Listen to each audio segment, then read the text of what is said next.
හරියටම ඉංග්‍රීසි මුල සිට සරලයි.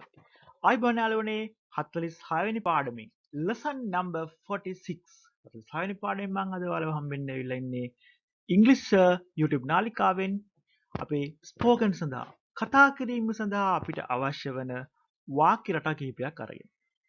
අද මම ගෙනල්ලා තියෙනවා වාක්‍ය රටා යාළුවනේ want like hope have had have need would like කියන වාක්‍ය රටා. අපි එහෙනම් අද කතා කරමු මෙන්න මේ කියන වාක්‍ය රටා කොහොමද අපි හදාගන්නේ මේ වාක්‍යයක් ගොඩනගාගන්නේ කොහොමද ඒ වාක්‍යයක තේරුම මොකක්ද කොහොමද මොන වගේ අවස්ථාවලටද යොදා ගන්න පුළුවන් කියලා අද අපි කතා කරමු. මාව subscribe කරලා නැත්නම් අද මාව subscribe කරන්න ඉංග්‍රීසි YouTube නාලිකාවෙන් හරියටම ඉංග්‍රීසි මුල සිට සරලව ඉගෙන ගන්න. හොඳ යාළුවනේ අද කතා කරන්න යන්නේ want to like to hope to have to need to would like to කියන වචන කිහිපය. අපි මේක පාවිච්චි කරනවා යම් කිසි වාක්‍ය රටා විදිහට අපිට මේක පාවිච්චි කරන්න පුළුවන්. හොඳයි. අපි එහෙමනම් ඉස්සෙල්ලම කතා කරමු යාළුවනේ want to. want කියන්නේ යාළුවනේ අවශ්‍යයි. I want that, I want he wants it, my brother wanted. ඔය වගේ අපි අවශ්‍යයි අවශ්‍ය වුණා අවශ්‍ය වෙයි කියලා my sister will want අවශ්‍ය වේවි. ඔය විදිහට අපිට මේ want කියන එක අපේ අතීත වර්තමාන අනාගත කාලවලදී යොදා ගන්න පුළුවන්.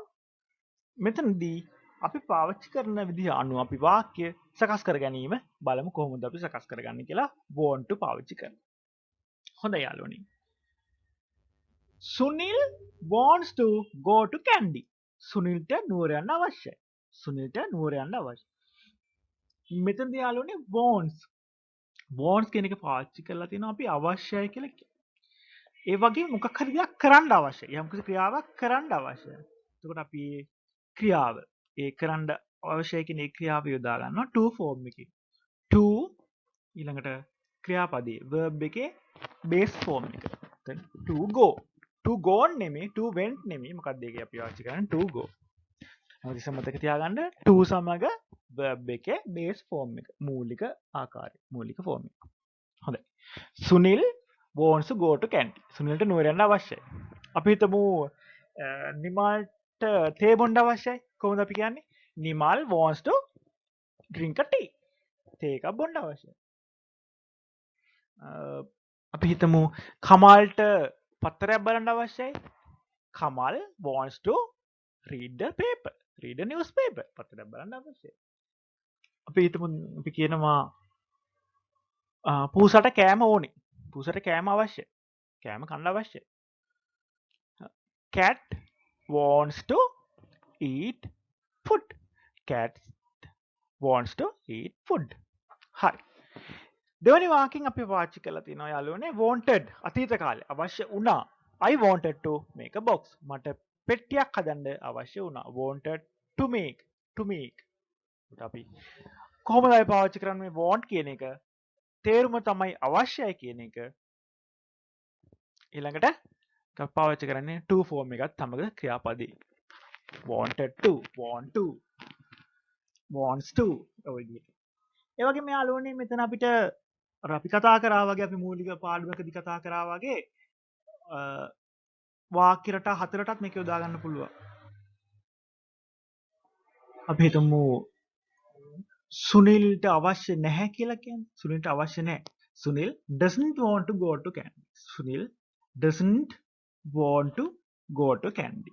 සුනිල්ට නුවර යන්න අවශ්‍ය නැහැ. ඒ වගේම අපිට පුළුවන් ප්‍රශ්නයක් හදන්න. Does Sunil want to go to Kandy? සුනිල්ට නුවර යන්න අවශ්‍යද? Does Sunil wants to go to? Doesn't Sunil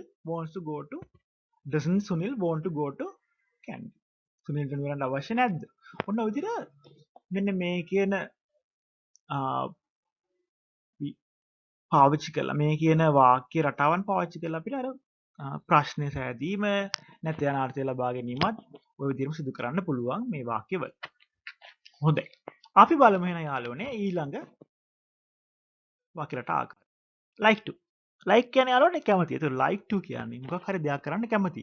she likes to play netball. ඇය දැල් පන්දු ක්‍රීඩා කිරීමට කැමති. she likes to play netball. ඇය දැල් පන්දු ක්‍රීඩා කිරීමට කැමති. හරිද? ඇය දැල් පන්දු ක්‍රීඩා කරනවා කියන්නේ. අපි බලමු අතීත කාලේ එකක්. My father liked to eat hoppers. මගේ තාත්තා ආප්ප ගන්න කැමති වුණා. liked අතීතයේදී ed. එතකොට අතීත ෆෝම් එක past ෆෝම් එක තමයි මෙතනදී like කියන එකේ past ෆෝම් එක යොදාගෙන තියෙන්නේ. ඔය විදිහට අපිට like කියන එක පාවිච්චි කරලත් වාක්‍ය රටාවක් නිර්මාණය කරගන්න පුළුවන්. අපි දැන් want කතා කරා, දැන් අපි කතා කරනවා like කියන. ඊළඟට අපි කතා කරමු hope කියන එක. hope කියන්නේ යාළුවනේ බලාපොරොත්තු වෙනවා. අපි යම් කිසි දෙයක් බලාපොරොත්තු වෙනවා. hope කියන්නේ බලාපොරොත්තු වෙනවා. එතකොට hope to pass සමත් වෙන්න බල pass කියන්නේ සමත් වෙන විභාගයක් වගේ දෙයක් සමත් වෙනකොට අපි කියන pass. එතකොට we hope to pass the examination. we hope to pass the examination. යාළුවනේ වලට විශේෂයක් වෙන්නේ. මම the කියන්නේ නැතුව the කිව්වා. the examination. හැබැයි ලියලා තියෙන්නේ the කියන වචනයමයි. the කියන ආටිකල් එක ලියලා තියෙන්නේ the examination නෙමෙයි. ඇයි යාළුවනේ මේක the කියලා කියන්නේ? vowel sound එකක්. එහෙම නැත්නම් e කියන vowel sound එක ඇවිල්ලා තියෙන නිසා මෙතන අපි the කියන එක වෙනුවට the කියලා ශබ්ද කරනවා. වෙනුවට n යොදා ගන්නවා වගේ මෙතනදී the කියන එක වෙනුවට the කියලා ශබ්ද කරනවා. එතකොට කොහොමද අපි මේ වාක්‍ය කියවන්නේ?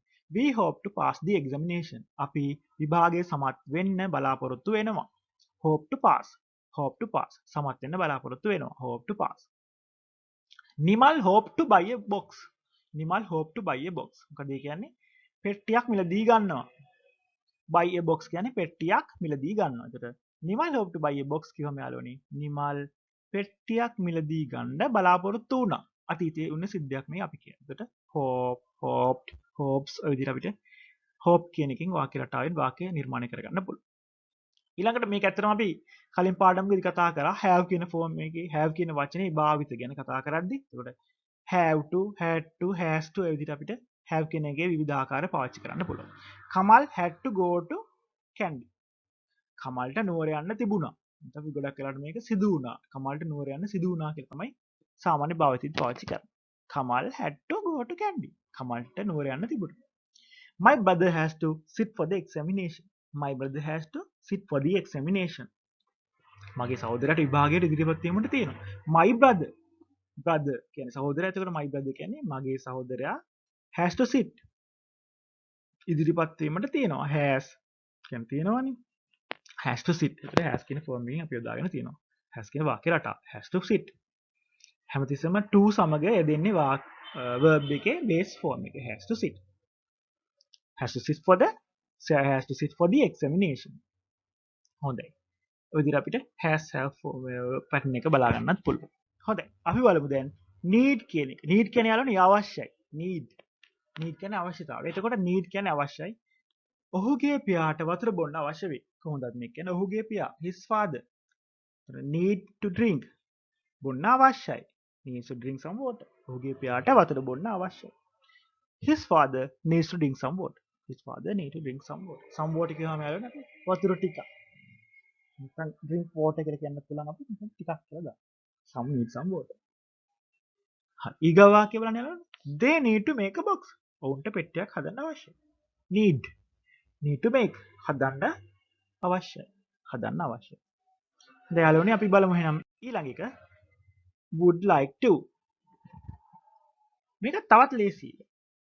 මෙතන මතක තියාගන්න අපි ගොඩක් කලාවට මේක පාවිච්චි කරන්න යාළුවනේ කැමති දෙයක්. like කියන්නේ කැමතිනේ. ඒතර would like කියවම ගොඩක් කලාවට දැන් ගොඩක් කැමති. විශේෂයෙන් කැමති වගේ ප්‍රකාශයක් තමයි සතුටින් මේ දෙයක. සතුටි කැමැත්ත. ගොඩක් කැමැත්ත ප්‍රකාශ කරන තමයි මේ would like to කියන එක අපි පාවිච්චි කරන්නේ. බොහෝ විට මේක present tense එක තුළ තමයි පාවිච්චි කරන්නේ. would කියන්නේ ඇත්තටම will කියන ක්‍රියාපදේ අපි අතීත කාලේ. will කියන ක්‍රියාපදේ අතීත කාලේ. would. මෙතනදී would දෙන්නේ එහෙම අතීත කාලේ නෙමෙයි. මේ කැමති කියන එකට යම්කිසි වූ තවදුරටත් අර්ථයක් දෙනවා. තවදුරටත් කැමති. ඒ කැමැත්ත වැඩි කියන එක බව පෙන්නන්න. මෙතනදී අපි ගොඩක් වෙලාවට එතකොට මේක යොදා ගන්නවා. වර්තමානයේ යම්කිසි දෙයක් කරන්න කැමති කියන එකට තමයි මේක යොදාගන්නේ. හරි? to go to have ඒ විදිහට අපිට මේකට ක්‍රියාපදයේ සම්බන්ධ කරගන්න පුළුවන්.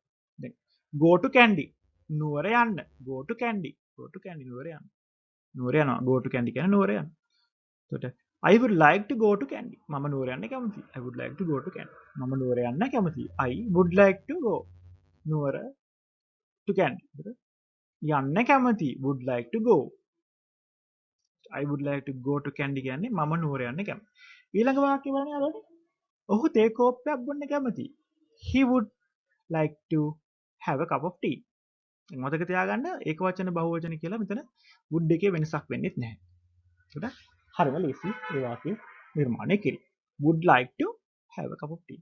have a cup of tea කියන අපි මේ have කියන එක බොනවා දැන් cup of tea have a cup of tea කියවම ඒකේ අර්ථය තමයි තේ කෝප්පයක් ලබා ගන්න. තේ කෝප්පයක් තියෙනවා. දැන් මම තේ කෝප්පයක් ලබා ගන්න. ඒකට අපි සාමාන්‍ය අර්ථය තමයි බොනවා කියන එක. have a cup of tea.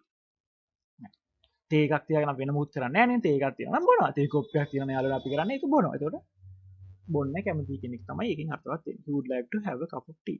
ඔහු තේ කෝප්පයක් බොන්න කැමති. ඔන්න ඔය විදිහට අපිට මේ වාක්‍ය රටා නිර්මාණය කරගන්න පුළුවන්. ක්‍රියාපදයේ බේස් ෆෝම් එකට to කියන එක එකතු කිරීමෙන්. එතකොට want to, need to, have to, hope to ඊළඟට would like to ඔන්න ඔය විදිහට අපිට මේ වාක්‍ය රටාවන් සකස් කරගන්න පුළුවන්. එහෙමනම් යාළුවනේ අපි ඊළඟ වීඩියෝ එකකින් තවදුරටත් ඉංග්‍රීසි සරලව ඉගෙන ගන්න යම් යම් වාක්‍ය රටා ඉගෙන ගමු. අදට මම නවතිනවා. මම ඉංග්‍රීසි YouTube නාලිකාවෙන් learn English. Thank you.